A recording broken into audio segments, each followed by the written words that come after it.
Welcome, folks. Fred Gleek back here with Elliott Connie again, talking about, this time, 5 skills to working with difficult couples. So first thing we need to do is define, what's a difficult couple? Am I one of those?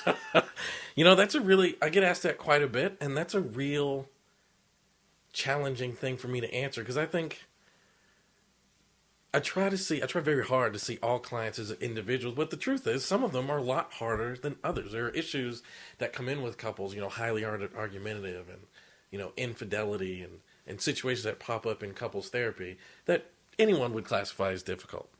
Okay, can you give me an example, though, of a difficult couple you've worked with recently, maybe to give us an idea? Yeah. I had a couple, this is a couple months back, maybe 3 or 4 months back, and I walked out in the lobby to get this couple, and I'd only seen them one time previously, and they're sitting on complete opposite ends of my waiting room, which is always a, bad sign. Yeah, not good. And they come to the office, and they sit on complete opposite ends of my therapy room. And I start the way I normally start a second session, what's been better, because I'm hoping that something has changed in a positive way since our first meeting. And the husband completely doesn't answer it. And he says, Elliot, I'm waiting for this session so I can let her know something. And I said, oh, okay, what's that? And he said, I hired somebody to do a background check on her.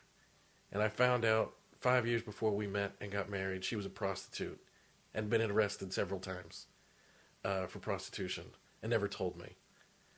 And I sat there thinking, this is a difficult couple. This is a difficult scenario. And I happened to ask him, and you had never told her this before? And he said no. And then she starts crying and describing that her rights had been violated, and he went through the past and found all these problems. And I think it's important that clinicians know how to handle those types of situations, which is why I wanted to make this training tape. Got it. Okay, so let's see here. Which, by the way, before we end, I'll tell you the outcome of that particular couple. I know how that story ended Good. up. We'll all be waiting here with bated breath here.